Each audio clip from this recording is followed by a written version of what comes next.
कुछ ऐसी बात कहने का प्रयास करूंगा जो शायद इस पुस्तक में है या इस पुस्तक की रचना के बाद घटित।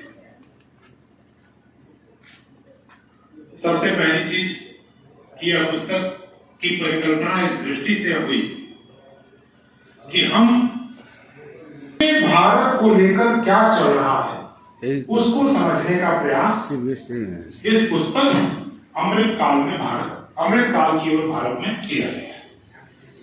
एक होता है कि देश के 20, 21, 25 विद्वानों ने अमृत काल में भारत को किस दृष्टि से देखा उसका एक समीक्षा इस पुस्तक में है। हमारे पड़ोस के ही देश के ख्यातिगत विद्वान, पत्रकार, विचारक, चिंतक, पद्मश्री आदरणीय राम बहादुर राय जी, जिनका नाम इस समय मुझे लगता है कि देश के विद्वत जनों की पीढ़ी में बहुत बड़ा नाम है, उन्होंने इस पुस्तक का पहला अध्याय लिखा।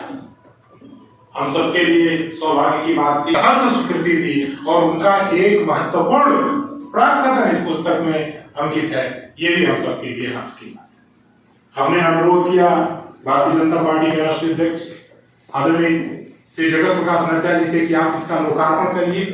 उन्होंने एक बार में अनुरोध स्वीकार किया और दिल्ली में इसका लोकार्पण किया।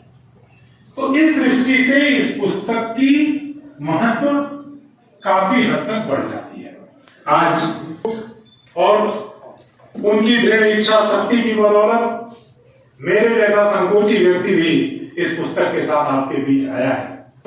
मैं विरासत से विकास, अमृत काल में भारत, इस विषय पर लिखता हूं। अयोध्या में भगवान राम अपने रामलला उस भव्य मंदिर में विराजमान हो रहे थे। आप सबने टीवी पर देखा होगा या अलग अलग माध्यमों पर देखा होगा, जब उस नूतन विग्रह का प्रकटीकरण पहली बार आपके सामने आया तो ऐसा लगा होगा कि जीवंत प्रभु राम हमारे सामने है। दो वनवास प्रभु ने काटे थे। मैं विरासत की तरफ चल रहा हूं, फिर विकास की तरफ लौटे। 2 वनवास हमारे प्रभु ने काटे। एक वनवास जो त्रेता में उन्होंने काटा, उस वनवास के पाप का भागी कौन था, उस युग ने उसका मूल्यांकन किया। जब भगवान राम वन में चले गए तो पता है उनका पहला मित्र कौन था? बना लिए होते कितने अस्पताल, और क्या अस्पताल भी बन रहे, लेकिन विचार के अंदर जो दूषित तत्व थे उसने इस नैरेटिव को गढ़ने का प्रयास किया। प्रधानमंत्री नरेंद्र मोदी आए, जिनका विजन, जिनकी दृष्टि भारत के चौतरफा विकास की है, उन्होंने विरासत को संभाला।